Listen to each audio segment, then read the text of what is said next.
Now, the Three Martini Lunch with Greg Corombos and Jim Garrity. And welcome, everyone, to the Monday edition of the Three Martini Lunch, along with Jim Garrity of National Review, who is also the co-author of Heavy Lifting. I'm Greg Corombos of Radio America. Good, bad, and crazy martinis for conservatives today, as usual. And Jim, much of what we'll be talking about today revolves around the president's primetime speech on Sunday night, only the third time he's addressed the nation from the Oval Office. And a couple of clips from that speech actually make the good martini. So we wanted to give the president credit on a couple of fronts. Number one, and this is, as some have said, a very low bar to clear, but the president finally admitted that a couple of events that virtually everyone else knew were terrorist attacks actually were terrorist attacks. Terrorists turn to less complicated acts of violence, like the mass shootings that are all too common in our society. It is this type of attack that we saw at Fort Hood in 2009. In Chattanooga earlier this year, and now in San Bernardino.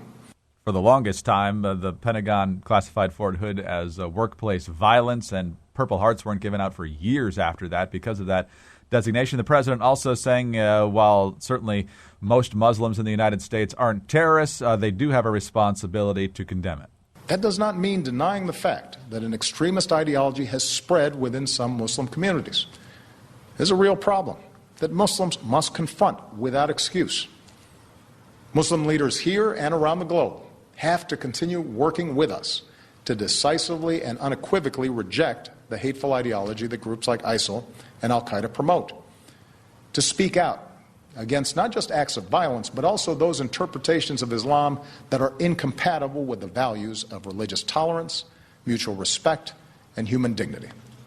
So, Jim, as mentioned at the outset, things you probably would have expected a while ago, but it's good to hear him from this president. 2 points I'm going to make about this. One is that it was just last month the FBI director was in Tennessee, was asked about the Chattanooga shooting, and made this really strange comment saying that the motivation may never be truly known. From the moment we heard about this, that the target is very particular. Some of the folks who knew the shooter had said he had expressed, jihadist-style comments. He was very angry at the United States government. It was not shooting up an IRS office or something like that. This was definitely targeting the U.S. military. So now, finally, the President Obama has acknowledged, yes, this is a case of Islamist terrorism.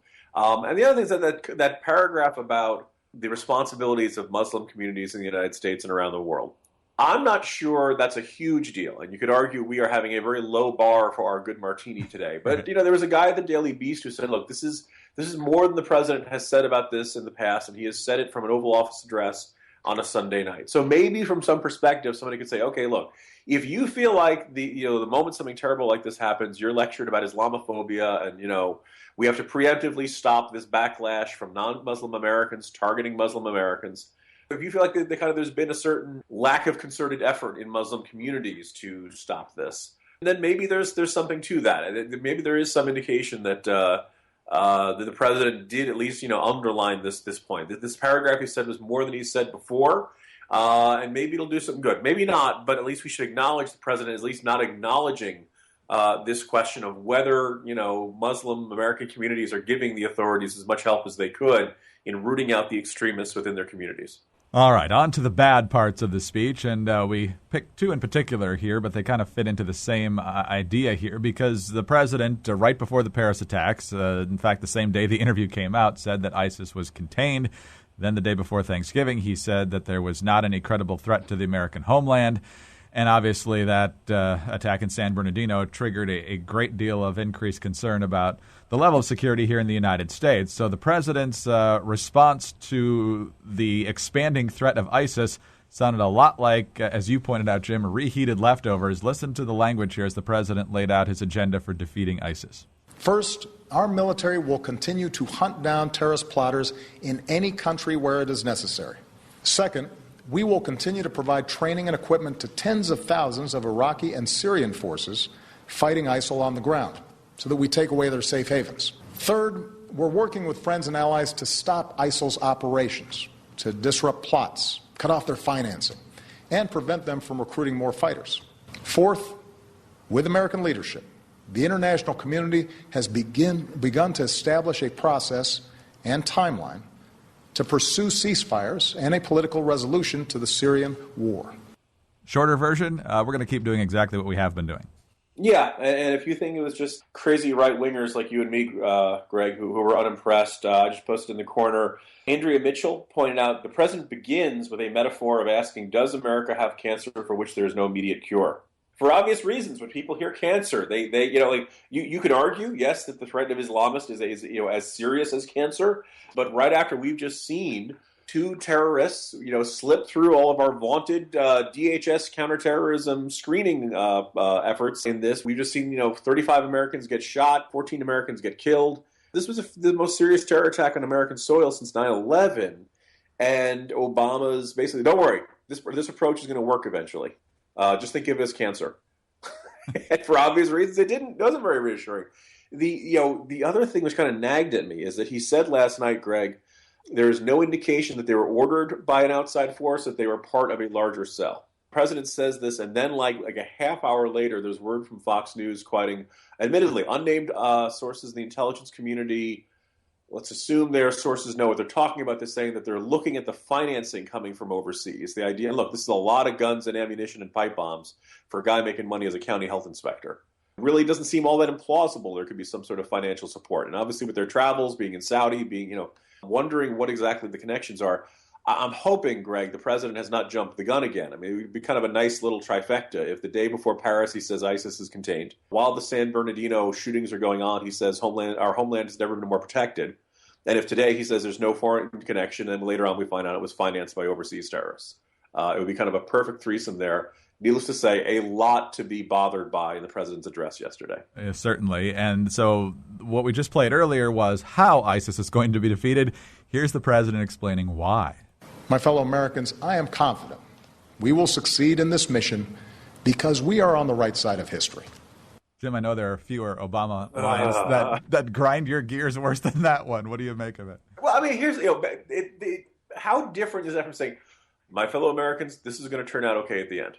Obama loves to say, look, we're on the right side of history. They're on the wrong side of history. As somebody put it last night, you only get to be on the right side of history if you win the fight. Winners get to write the history. The losers get forgotten, or the losers have their description in the history books written by the winners. If we're on the right side of history, darn it, let's act like it, okay? Let's put foot to butt to these guys. All right? They have no justification for what they're doing. They're openly genocidal. They enslave women. What more motivation do we need to wipe these guys off the face of the earth? And, in this little rant here, I've already shown more passion than the president did. And so it really was an exasperating performance from the president last night, Greg.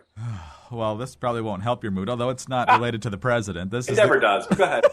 The crazy martini is not good for the blood pressure usually, but this is from CNN, and as you mentioned, and the president said in the speech last night, it's a terrorist attack. We know that. They were on the dark path of radicalization and so forth, but we're just not sure. It's hard to figure out the motivation and so forth. It's becoming less hard to figure out the motivation. According to CNN, Farouk was fixated on Israel and supported ISIS's ideology of establishing an Islamic caliphate, his father told an Italian newspaper. Before the shooting, the younger Farouk had expressed some troubling beliefs, his father told La Stampa newspaper. Quote, he said he shared the ideology of al-Baghdadi to create an Islamic state, and he was fixated on Israel, the elder Farouk said, referring to the ISIS leader. He also talked about how upset he was that his son had bought a weapon, and when his father confronted him, he didn't seem concerned at all. So, Jim, if only there were clues. Yeah, thanks a lot, Pops, for helping us out here. So your son is becoming, as in the words, a follower of ISIS. Like he likes al-Baghdadi. He's got guns. What do you think's going to happen? Oh, but he'll remain, a law-abiding citizen for the rest of his days. We love our children. It's natural for members of the family to arguably either be in denial or be in having very conflicted feelings about this. But if your loved one, if you think there's a chance they could do this, good, big-hearted people do not suddenly embrace ISIS, right? I'm kind of baffled by this interview, and I suppose he wants us to feel sympathetic to him or sympathetic to his side. It's rather baffling to see people saying that, and you add up the neighbor who said that he saw Arab men hanging around and thought about reporting it, but he didn't want to do it because he didn't want to be considered Islamophobic. I don't know whether this is 20/20 hindsight and people remembering things that suddenly look different in the light of the attacks, or whether, no, people really knew this was a ticking time bomb, but they didn't want to do something about it out of either personal connection or fear of a false alarm. And it's just baffling and frustrating. We look at this and say, how could nobody know these guys this pair is terrorists? And apparently people did know. They just didn't feel like it was worth doing anything about. And here we are, Greg. Happy Monday, everybody. That's the kickoff to what I'm sure will be an exemplary week on the three Martini lunch of happy news. Jim, talk to you tomorrow. See you tomorrow, Greg. Jim Garrity of National Review. I'm Greg Corombos of Radio America. Thanks for being with us today. And be sure to tune in again on Tuesday for the next 3 Martini Lunch.